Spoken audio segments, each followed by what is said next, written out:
The matchup of the year, the event of the decade. The race between the tortoise and the hare takes place February 1st during the fourth quarter. Vote on Twitter using hashtag Team Tortoise or hashtag Team Hare with hashtag contest, and you could win your own Mercedes-Benz Big Race viewing party. Visit BigRace.com for complete rules. ESPN Radio. This is the Thundering Herd Podcast. You ever seen that show, Wife Swap?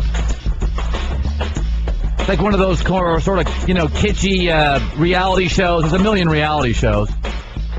And they have this reality show now called Wife Swap, or at least they did, where you take one wife from one family and you swap her into another family. And families basically just trading headaches. You know, they take like the super controlling, neat freak wife, and everybody be like, oh, finally, mom's out of the house. She was so controlling and a neat freak wife. And then they give that family the opposite. Wait. Now we have a hippie goth mom who doesn't shower, makes her own clothes, and we have to compost our poop. This isn't a good deal. You got to watch that show. It's the most ridiculous thing in the world. The military dad to the hippie. They always take extremes. So I'm looking at this NBA deal, and that's what it reminds me of. The Cavs, the Knicks, Oklahoma City, multifaceted, six-player trade Monday night. You're just trading headaches. Ooh, Oklahoma City got Dion Waiters. Terrific. Another needy jump shooter taking shots from Kevin Durant. I'm sure he's overwhelmed.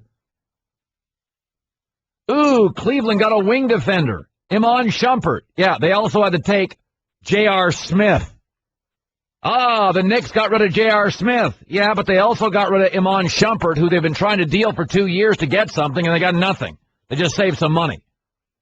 So now Oklahoma City's got a log jam at the wing. Westbrook and Waiters aren't share the rock guys. Cleveland has J.R. Smith, who's a needier, older Dion Waiters, and the Knicks have a money dump, which was a little bit like the NBA's version of taking an Advil. It reduced financial swelling and erased a headache, but they also lost Iman Shumpert, one of their better players. That's, when I look at this thing, you're just trading headaches. I'll tell you, and I'm not a guy that believes, if you've listened to this show, I don't believe in curses. I don't believe in goats. Yeah, I believe goats exist, but I don't believe in, curses and baseball goats and the reason. Yeah, I know goats exist. But let me just say this. Here's what I do believe. Negativity breeds negativity. And negative people and negative businesses and negative bosses, there's even negative cities that are just depressing. And with Cleveland, let's be honest, this LeBron thing's a mess. Kevin Love's miserable. Kyrie Irving shoots too much.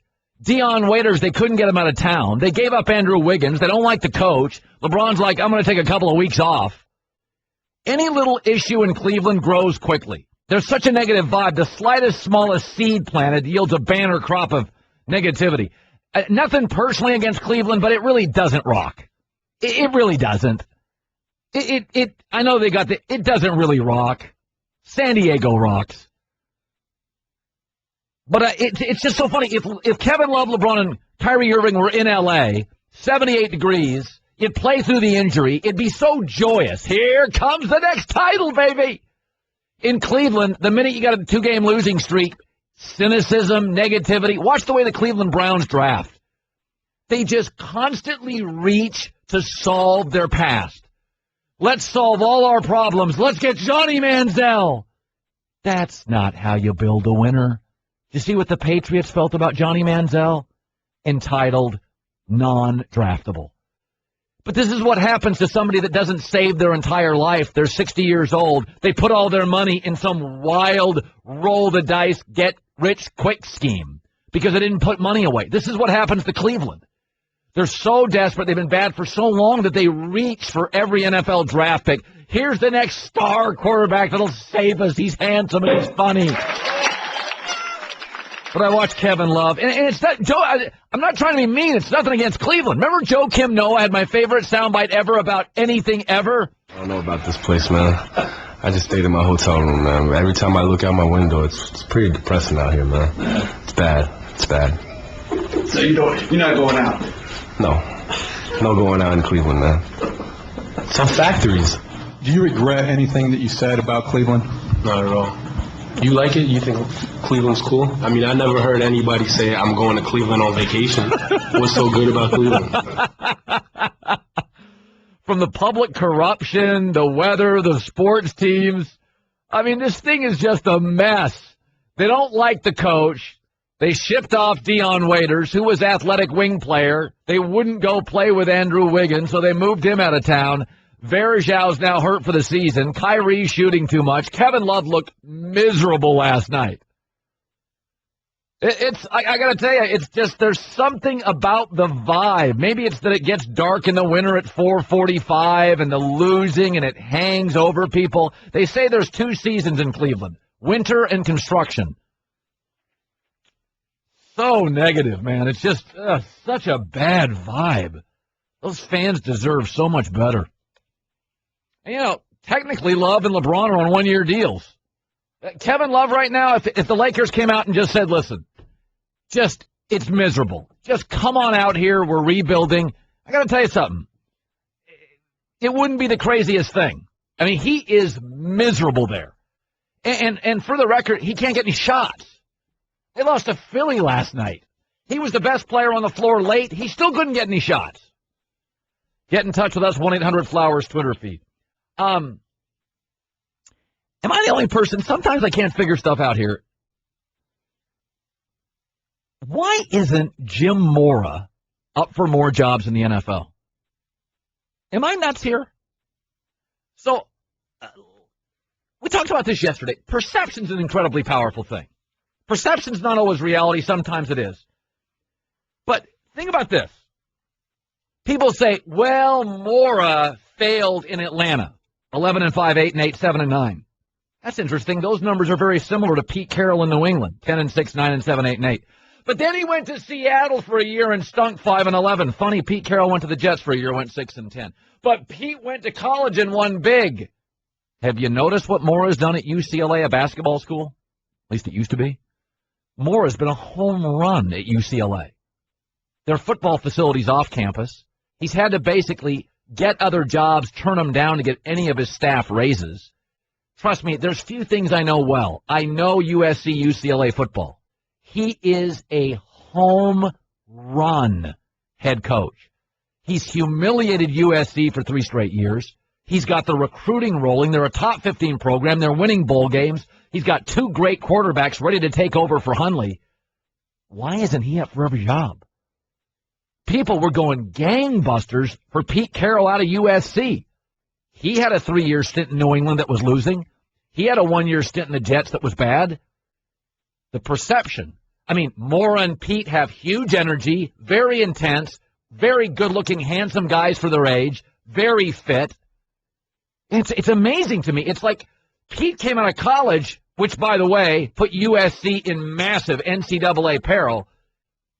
Mora's done it clean. He's won. They're a top 12, 15 program. Recruiting's rolling. He's built a great staff. Couldn't he grow? It's amazing. He's not a... Why isn't everybody interviewing him? I said this with Jack Del Rio yesterday. Jack Del Rio, going into his last year in Jacksonville, 9 years, had a winning record at Jacksonville with bad quarterbacks. He leaves Jacksonville, they go into the toilet. So he clearly had some influence. Why isn't Jack Del Rio up for more jobs? Now, I contend it was the leather jacket. Because only Fonzie and Neo from Matrix have ever worn a leather jacket publicly, and it's helped their career. Everybody else dings their career. But sometimes, who's up for jobs? I can't. Isn't Mora? He's no grumpier than Harbaugh. The knock on Jim Mora is he's a little, grumpy sometimes. He's kind of intense. Hello, Harbaugh. I don't know. It's weird. I don't understand it. I really don't. Jack Del Rio's like begging for interviews. Jacksonville, the second he left, they got into the toilet.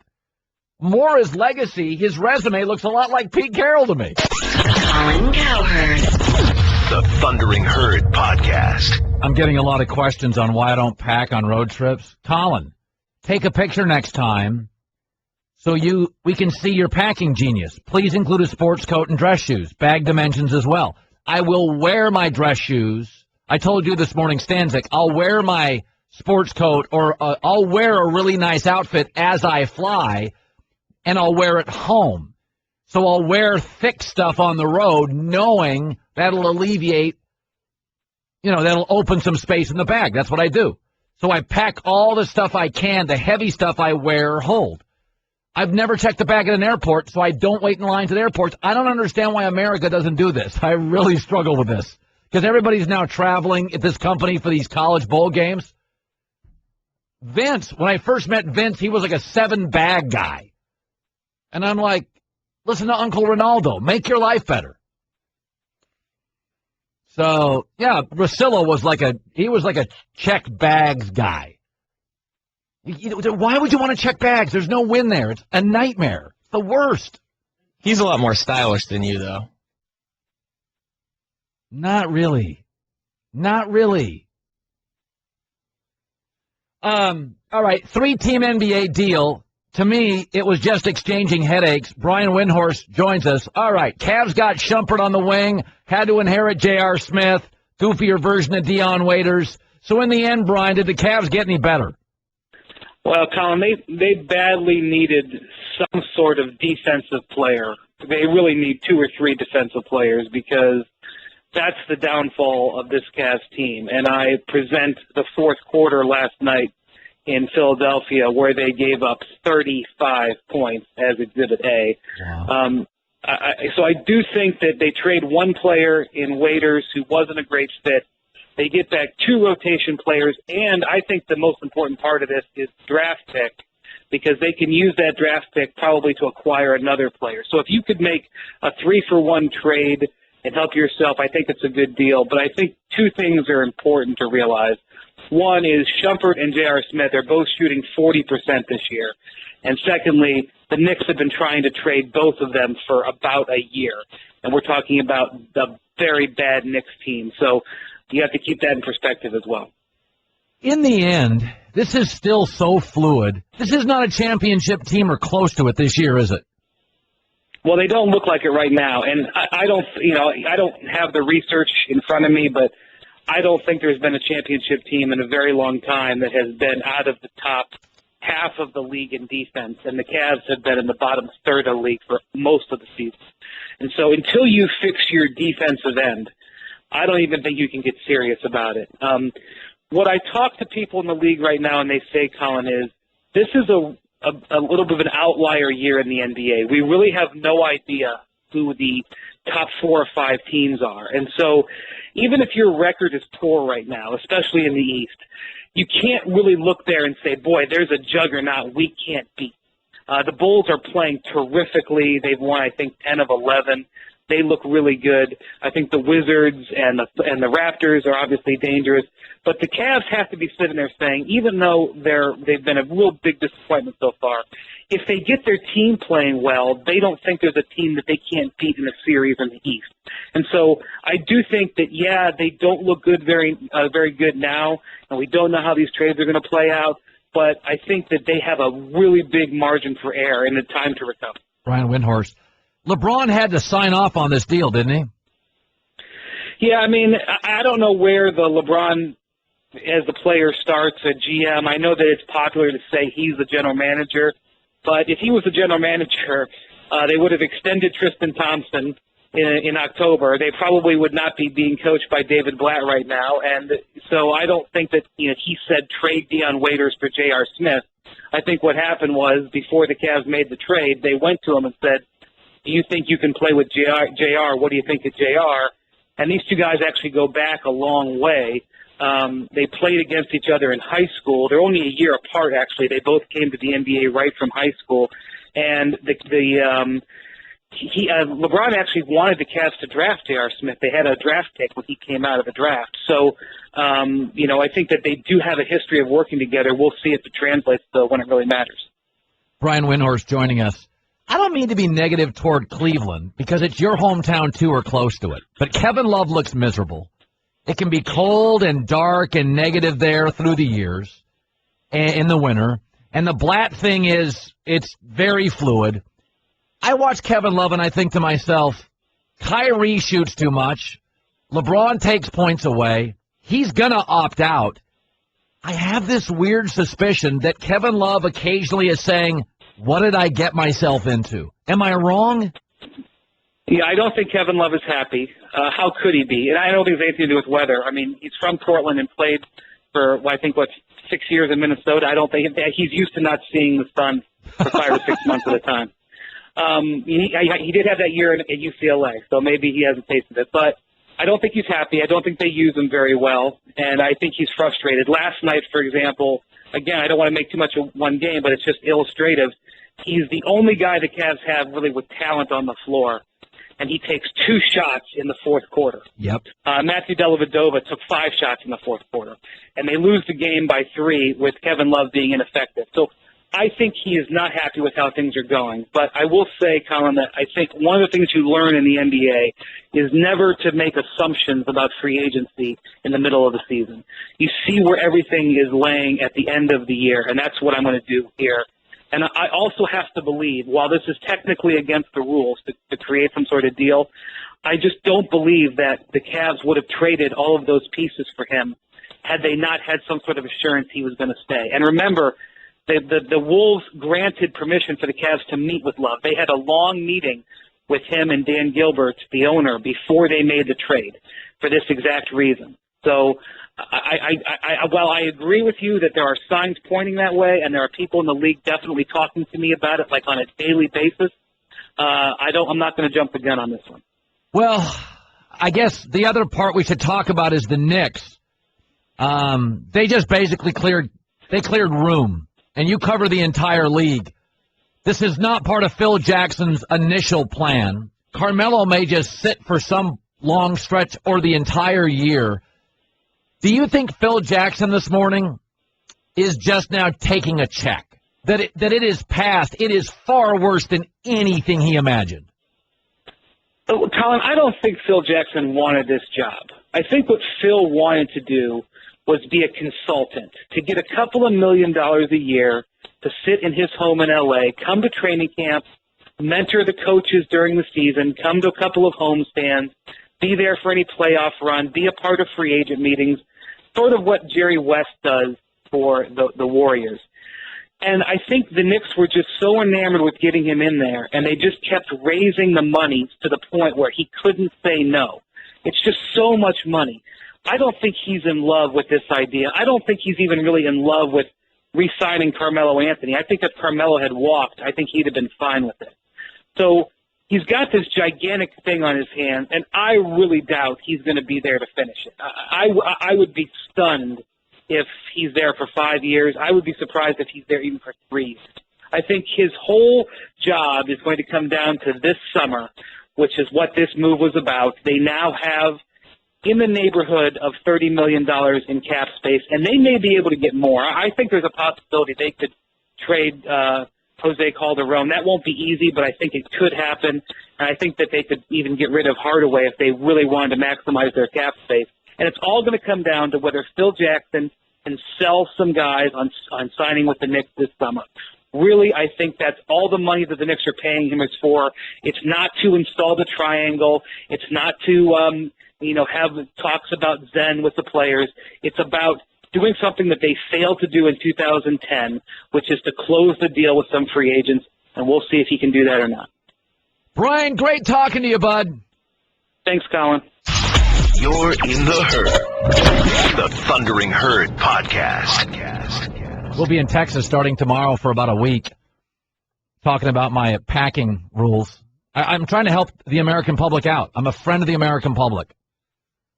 Spend a good hour and a half packing, jamming socks into shoes. You can do it. No check-in. I was thinking about this morning. Mayor Mike Bloomberg, and I had said this several times, was the best mayor of a big city I'd ever seen in my life. I would have voted for him president of the United States. Mike Bloomberg was a super high-end, one of the smartest public servants I've ever seen. And under his guidance, he created tons of green space. New York's crime rates plummeted. And I don't think we ever understand how valuable great leadership is. He spent a lot of his own money. Somebody said over like $100 million of his own money to help New York City. Then he leaves after an additional term, and he gives it to Bill de Blasio. And, 3 months later, it's a mess. Same city, same law enforcement, same boroughs, a mess. And New York City is going through all sorts of strife with their law enforcement officials right now. Police officers aren't happy in that city with how they're being treated. Literally, same city, same people. It's amazing how much 6 months out they miss Mayor Mike Bloomberg. That guy is Hall of Fame public servant. I mean, New York's a difficult city to manage. During Bloomberg's tenure, I'm telling you, he avoided, you never get credit in life. You never get credit in life for the drama you avoid because you avoid it. It's like the really great wife who just constantly avoids headaches and the husband never sees them. And he doesn't give her credit because he never had a headache because she avoided the headaches with the kids and the doctors and the guys stopping by the house. A great person in a marriage avoids drama. You don't see it because they avoid it.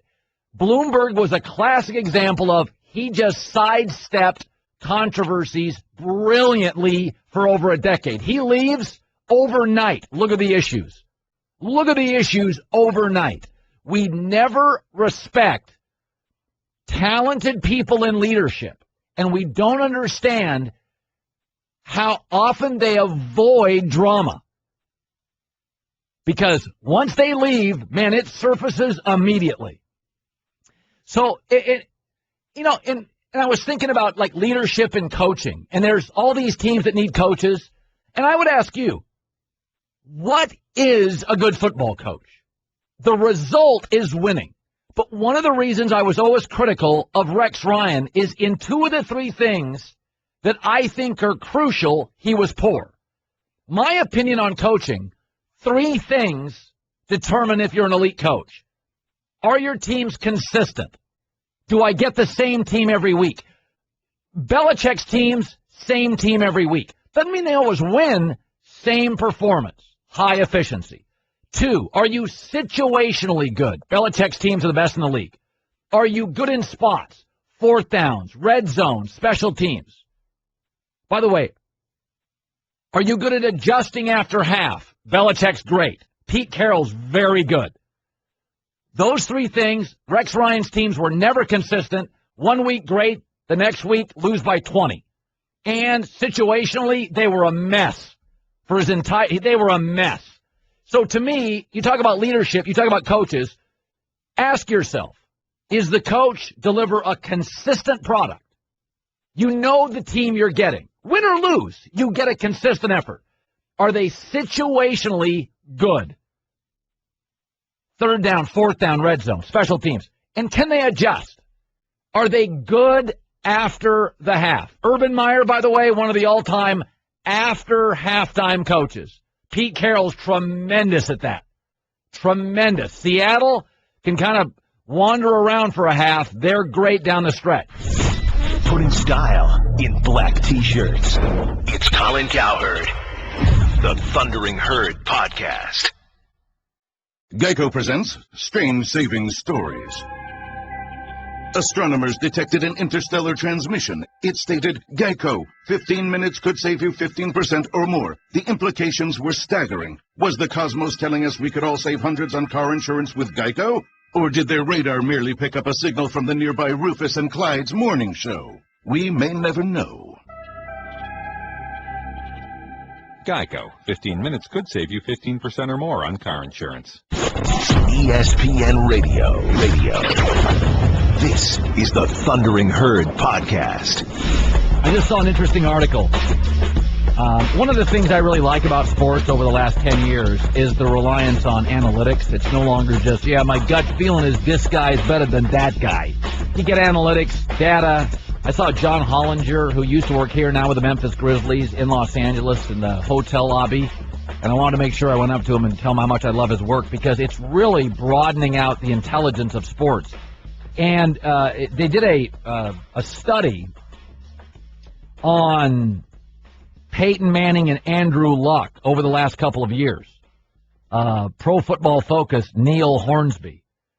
That Andrew Luck is a lot more Brett Favre than Peyton Manning. Now, you think, he takes over for Peyton Manning. He's very much like Peyton Manning. He's not.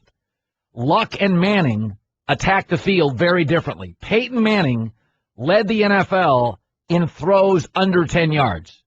Does a lot of dinking and a lot of dunking. He's a very cautious guy. Andrew Luck is in the bottom third of the NFL. Why? Because Luck is a huge risk taker. Luck is also a significant runner. Outside of Russell Wilson and Cam Newton, Andrew Luck, with Aaron Rodgers, Colin Kaepernick, Blake Bortles, the best runner in the league. And what they found is Manning is cautious, methodical, and calculated.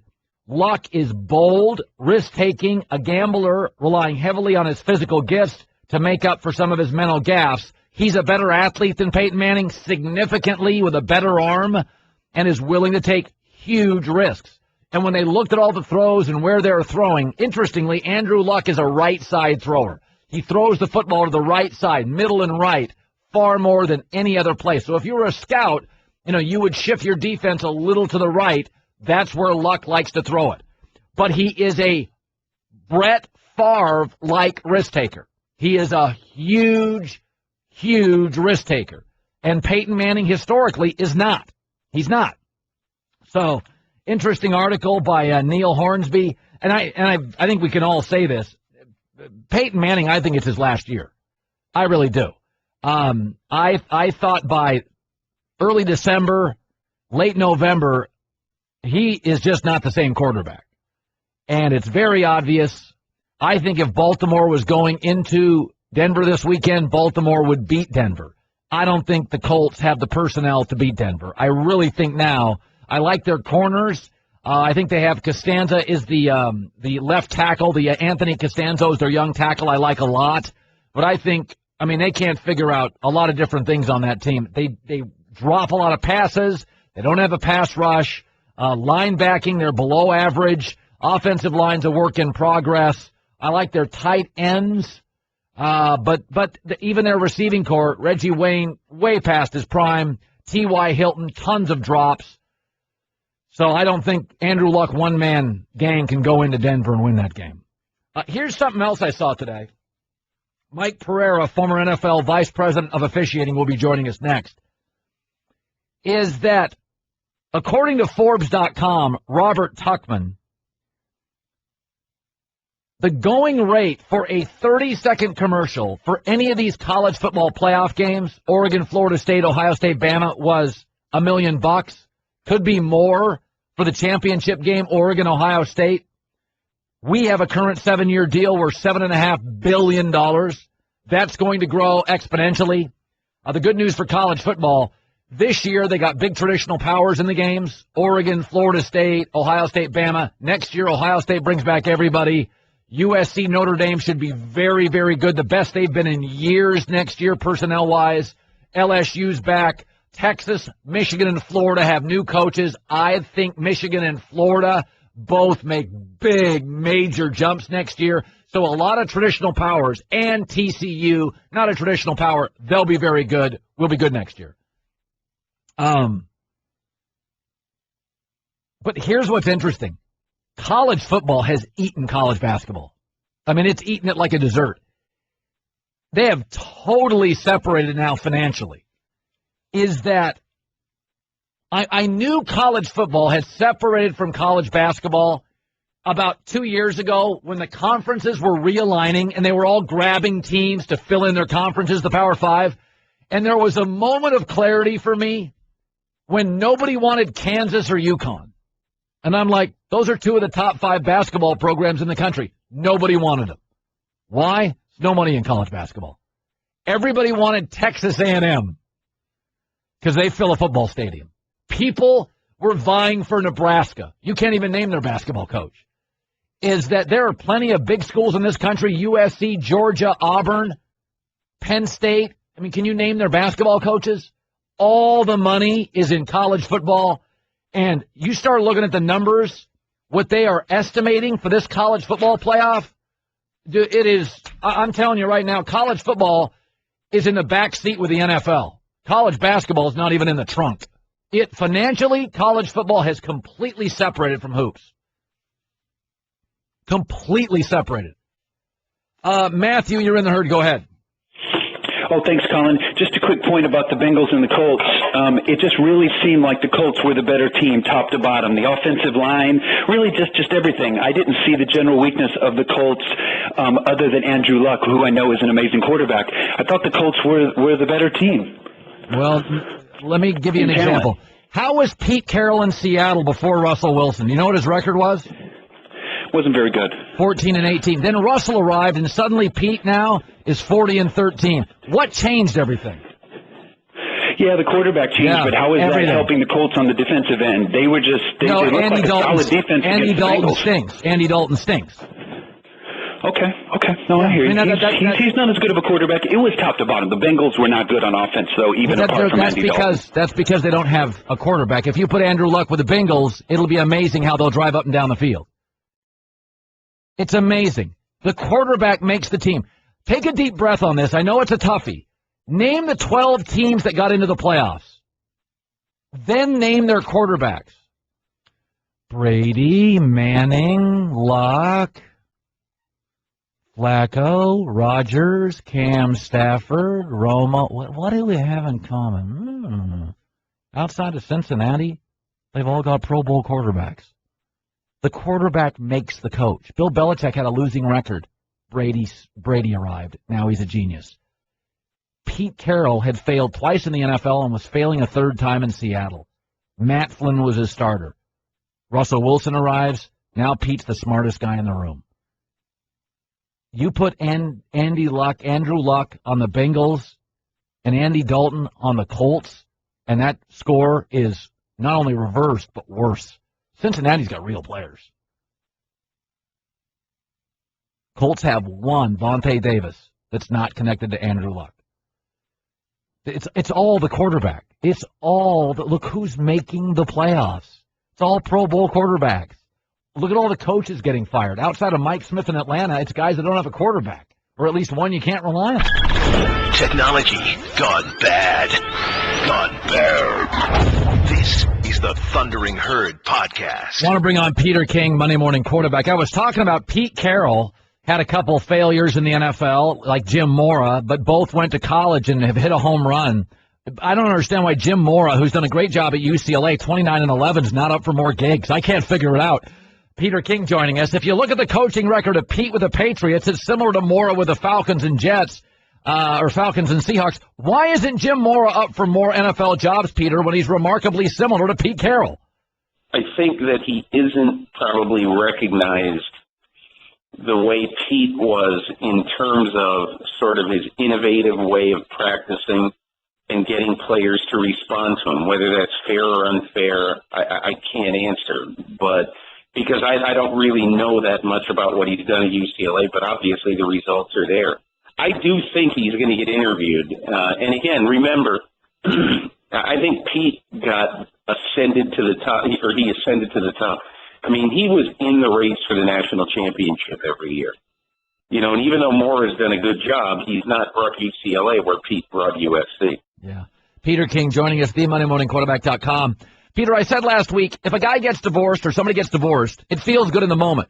But if you've had 3 or 4 or 5 people with options will look at you as chaotic and pass. The Jets get rid of John Idzik in 2 years, meaning he couldn't even hire his own coach. And now candidates are turning down the Jets just for interviews. Does it signal the Jets are going to end up with a 4th-tier GM? I think they probably are. I'll tell you, one of the general managers who the Jets were interested in is Eric DeCosta. He turned them down a couple of years ago, and he turned them down this time, too, the assistant GM of the Ravens. And, you know, if you're Eric DeCosta, you know, who's probably the general manager in waiting in Baltimore, you got a great job, you make a lot of money, and you work in a great place with, you know, with a really good head coach, good owner, good general manager over you. Why would you want to leave for a place that probably is going to recycle again in another 2 or 3 years, and you have no idea if you'll survive? So I think in some ways general managers are afraid of working for Woody Johnson. Yeah. Afraid is the wrong word. But Woody Johnson just does not inspire any hope in these candidates that they're going to win. What needs to happen with the Jets, I've always thought that you need to hire, a really good general manager who then needs to go hire a coach. But the fact that all these GMs turn the Jets down, I now think differently.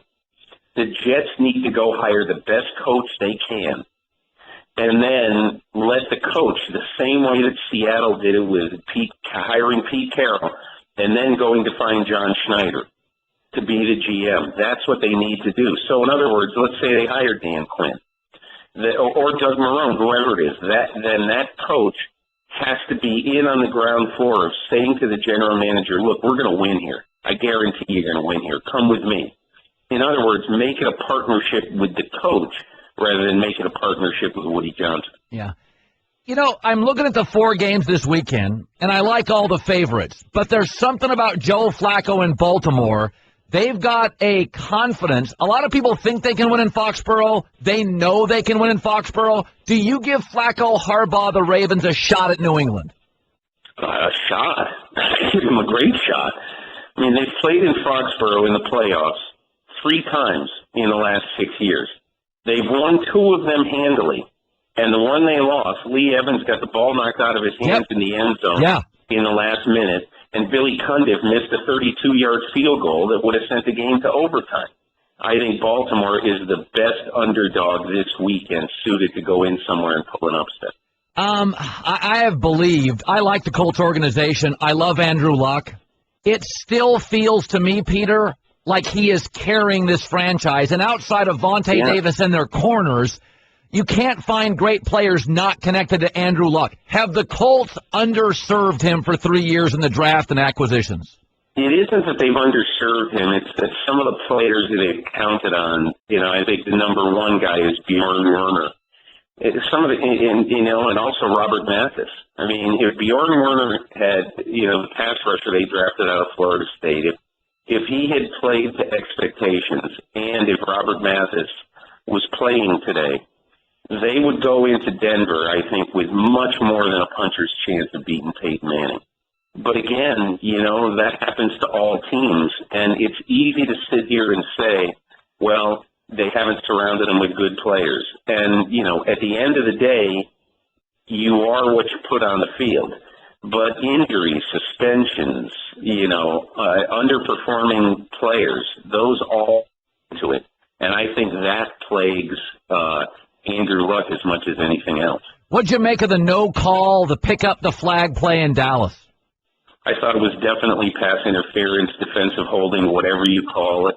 Brandon Pettigrew was restricted by Anthony Hitchens. The flag not only was the correct flag, but there's no way that the back judge should have been talked out of this. I don't like the all-star cruise, Colin, in part because I'm not sure they're all all-stars.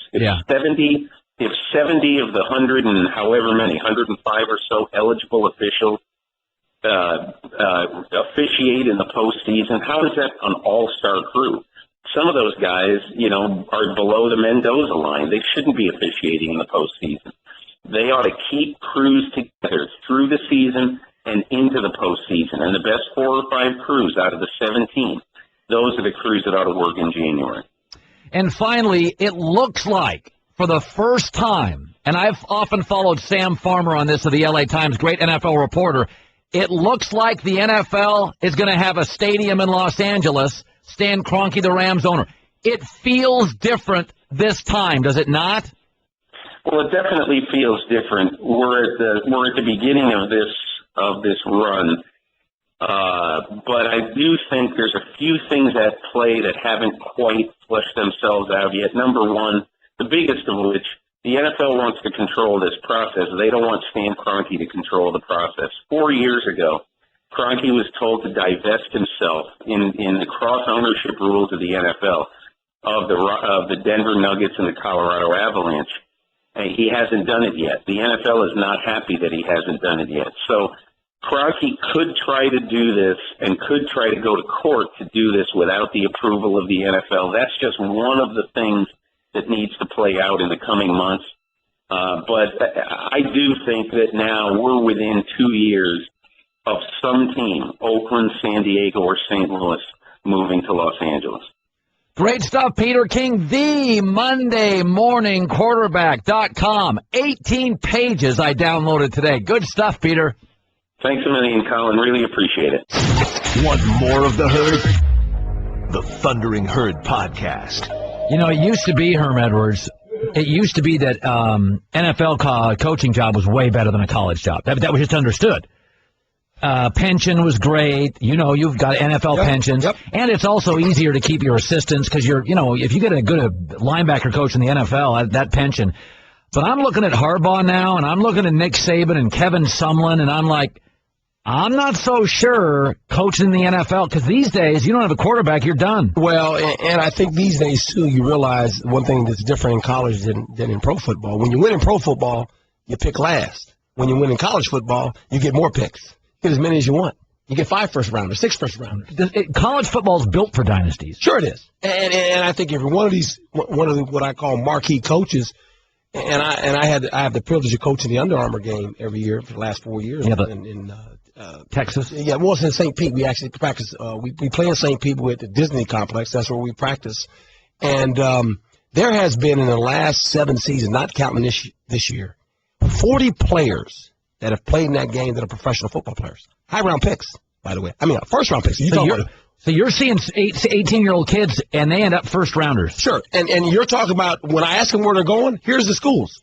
Alabama, Ohio State, USC. I mean, it's those schools. Over and over. Oregon. It's these schools we talk about that are in the national championships. I mean, there's 90 kids. And you look at them, I had a kicker, guess where he's going? Notre Dame. I'm going, oh, interesting, And they're going to these schools. I mean, it's unbelievable. It's a factory. It's a factory. The Herm Edwards joining us. It's funny about, you look at Jim Mora's career and Pete Carroll's. I always say the difference between you and Pete Carroll is Russell Wilson. How about that? Most coaches are really good coaches when they have consistency at the quarterback position, and you'd be surprised how good you are. Matt Flynn was Pete's starter, and he was 14-18 looking at that Niners team. Ooh, amazing. You know what? He was here. Matty Ice was here last Sunday. Yeah. And I did the Under Armour game Friday, and I got up here Saturday, and I saw him. He comes and gives me a hug. Matt Ryan Falcons. Yeah, Matt Ryan Falcons. And so he gives me this hug, and I back off him, and I look at him. I say, we were 1 pick away from picking you. Atlanta picked him before the Chiefs could pick him. Did you want him? Oh, are you kidding me? Does the bear live in the woods? Come on. Wait. So you were going to pick Matt Ryan? Oh, come on. I was at the workout the whole deal. I'm sitting there watching this guy go, oh, this guy's really good. Instead, you took Barry. Well, no, we had ended up getting 2 picks. We took the tackle, and but he was the guy we wanted. I mean, it was like, it is amazing in this league. If and I say this about Pete, I think he's a wonderful coach. The difference between you and Pete is Russell Wilson. And it's funny because I look at Jim Mora, and Southern California. The UCLA job sounds better than it is. He's gone 29-11. Done a great job. Unbelievable. Great job. Why isn't he up for more NFL jobs? You never know. A lot of it is driven by your agent, obviously. A lot of it is driven by sometimes popularity, whatever it may be. And you never know at the end why a guy gets it and why a guy doesn't. They're all good candidates. I mean, you get offered jobs. Oh, sure. To this day. Yeah, I'm not going back. I know, the best job in America. Yeah, but you've been offered. Oh, sure. Let's get honest here. Yeah, okay. All right. Well, I've been offered a few. Okay, so you have been. I want to take you. You're going to get uncomfortable with me now. No, I'm not uncomfortable. I'm not going to talk about it because I don't want to talk. I don't like talking about me. You got college job offers. Well, and that's okay. Let's talk about it. No, we ain't talking about it. We're talking about something else. But the point is, if you're not offered it, they often call and ask your opinion. Sure, because I know enough and I've been around enough guys where, you have an opinion. And that's nice when they call you and ask for your opinion, and I give them my honest assessment. Now, I'm not the go-all and know-all, but I've been around it. And I think in this world, they're always looking for information. But at the end, the coach has to sell himself. He has to go in there and sell his plan. You got to have I think a connection with the GM. as well as the owner, but the GM's the biggest connection because you're hooked to that guy, and you guys got to be on the same page. It's gonna work. You know, it's funny. I like Jason Garrett. Yes. Now everybody thinks he's smart, but there's 2 or 3 things I tend to look for in coaches. I've always had kind of a Bible on coaches. Do you give me the same effort every week? Your Jets teams always fought. Are your teams consistent? Now, I don't mean winning. Right. Do I get the same effort? Yeah. Are you good situationally? Red zone, a lot of that's quarterback dependent. And the third thing that's always mattered to me is, what do you do after half? The good ones adjust. I always thought that was Pete Carroll's strength. Yes. Pete's a good adjuster. Yes. I look at some of these guys out there. Is there a candidate out there? I'm surprised with Mora. Is there somebody out there you're surprised isn't as popular as they should be? I mean, Jack Del Rio can't get a job the minute he left Jacksonville. He went into the tank. And here's the problem, Colin. When you've had 2, all of a sudden, a lot of organizations are worried about the fan base. I know. Rather than hiring the best candidate. And some of these coaches have been in situations where they didn't win, but there was a reason for that. It wasn't like they weren't a good coach. Hey, Parcells, Cleveland. Sure, but the problem, Belichick. Yeah, but the problem is the fans, the guy's not a good coach. Then you worry about tickets, you worry about all this other stuff rather than get a good coach. And sometimes you inherit teams where it takes you a while to build them. You don't have time. You get fired. That guy's not a good coach. So you got to have strong ownership that realizes, hey, look, this guy is a coach for this job. I get it. And it's funny how it works. I said this. The Jets, again, flushed everybody out. The Giants kept their GM and coach. That's why the Giants are the Giants. And that's why the Pittsburgh Steelers are the Pittsburgh Steelers. Hey, you could have easily flushed Tomlin out 2 years ago. No doubt. Hey, Jerry Reese has had some first-round whiffs. No doubt. John Idzik got 2 years. Yep. Jerry Reese has got plenty of guys. And I say this, you can get a divorce in life, but after about 3, the women with options will look at you and think, he doesn't have his act together. And that's the problem. You see a lot of coaches. And these jobs, there's only 32, obviously, and they're all good jobs. I say they're good jobs because there's only 32 in the whole world. And the situations might not be what you like, but that's how coaches are about fixing things. You got to go in there and try to fix it. That's what you like to do. Yeah, and hopefully you got enough time to fix it. It always helps you, obviously, when you got a quarterback because then he kind of helps you fix it. Raiders. I think it's a decent job. I tell you what. I don't know what. I think it's a good job. That's one of those things. Al's gone, and I got a quarterback. Yeah, you got a quarterback, and you got Khalil Mack, and there's some parts there. Got a running back I like. Yeah. See, and you're taking over at the bottom, so any win. See, I think the Raiders' job now is pretty interesting. I by the way, Coach, Peyton Manning's going to be retiring. Phillip Rivers getting a little old. Kansas City doesn't have a quarterback. You make a great point. No, you make a wonderful point. Now, but the elephant in the room is the guy that gets to play with 12 people up there. They're not going anywhere no time soon. That Seattle team, they're kind of really good. Okay, no, Seattle's great. But in your division, if you look at Oakland's division, yes, Peyton's going to retire. Oh, no doubt. So I get to go up against Brock Osweiler and Alex Smith. Yep. Kind of interesting. Yep.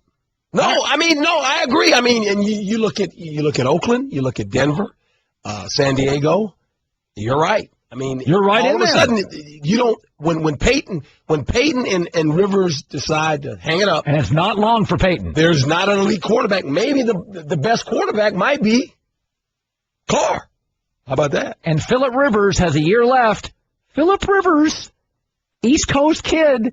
There'll be offers. Oh, no doubt. There'll be offers. Phillip Rivers, absolutely. So can you imagine Phillip Rivers has a running game? Look what Phillip Rivers accomplished this year. He didn't have a running game. He's just sitting there. And, he's not a mobile guy. He had an offensive line that was hurt. Fifth center. It's unbelievable what the guy accomplished. He's a good quarterback.